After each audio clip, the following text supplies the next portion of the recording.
Bonjour, je m'appelle Madame Ndiaye, Marguerite Correa. Donc, je suis l'épouse de Théodore Ndiaye, qui a été le premier président de l'association Présence chrétienne. Non seulement président, mais initiateur de cette structure. D'abord, rendre grâce à Dieu, parce que 30 ans, c'est beaucoup d'années qui ont vu beaucoup de choses se passer. Je pense que les conférenciers et les participants en ont parlé. Présence chrétienne a contribué à sa façon à maintenir la démocratie dans notre pays, ne serait-ce que par l'organisation des mardis de Brotier, qui ont eu un grand succès et qui ont eu un grand impact, je pense, à l'époque, dans la vie politique, mais aussi sociale de notre cher Sénégal. Présence chrétienne, c'est une inspiration, je pourrais dire divine, hein, parce que c'est après la visite du pape vénéré Saint Jean-Paul II qui avait interpellé tous les catholiques et les chrétiens. Enfin, ceux qui étaient avec Théo se sont sentis interpellés par l'appel du pape. Et c'est au lendemain de son départ qu'on s'est retrouvés à la maison où on a réfléchi et qu'est né ce projet fou de créer une association qu'on a appelée Présence chrétienne parce que nous pensons que nous sommes là, nous devons être là et mettre tous les moyens pour que cette association puisse voir le jour. C'est une association donc nationale qui a été reconnue au niveau du ministère de l'Intérieur. Ils ont un récépissé. Et au niveau donc, national, mais aussi Présence chrétienne a créé des cellules au niveau de tous les diocèses avec des représentants.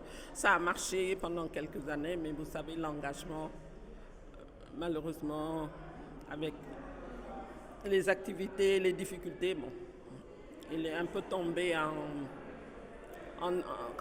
sommeil. Mais là, je vois avec beaucoup de plaisir que les choses reprennent. Parce qu'après Théodore, il y a eu Auguste Turpin qui a aussi fait sa part de travail. Et là, tout dernièrement, c'est Paul-Dominique Correa qui a repris le flambeau et qui commence aussi, qui reprend les activités. Voilà. Et je pense que c'est un bon début pour avoir entendu ces personnes s'exprimer sur un sujet d'actualité avec tout ce qui se passe. Je pense qu'il aurait été intéressant d'avoir un public un peu plus nombreux. Je pense que ce n'est que partie remise, puisqu'on a le projet de refaire les mardis de Brotier qui ont eu un franc succès il y a quelques années. Eh bien, les appeler à répondre présent à tout ce qu'on peut faire et qui peut renforcer la démocratie. Parce que quelle que soit l'activité ou les moyens, on a cette possibilité-là d'apporter notre contribution en tant que chrétien dans la vie de notre société. Et c'est tout le sens que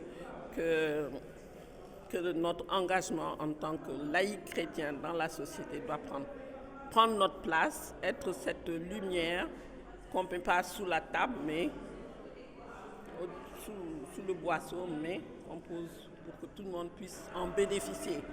Et comme dit Théo, les chrétiens ont dit nous sommes le sel de la terre. Donc un sel, on n'en met pas beaucoup, mais quand il est là, quand il n'y a pas, c'est fade. Donc essayez d'être ce sel de la terre, là, du Sénégal, pour un pays de paix, sur tous les plans, social, économique, et que les enfants s'épanouissent. Et donc je profiterai donc pour appeler les jeunes, les femmes, les hommes, les jeunes hommes, vous, les femmes, à s'engager au niveau des mairies. C'est pas seulement d'être à la paroisse, il faut être dans la société. Aller dans les mairies, aller dans les quartiers, apporter le message du Christ. Et c'est pas en allant à la messe seulement. C'est bien, mais l'action doit continuer dans la société, sur le terrain. Et ils ont beaucoup de travail, on a beaucoup de travail. Je pense que Hélène Tine est un bon exemple. Et il gagnerait à ce que les femmes et les jeunes la connaissent et l'écoutent parce qu'elle a une émission sur 2STV, je crois, qui est très intéressante. Il serait bon que les gens y prêtent attention. Voilà.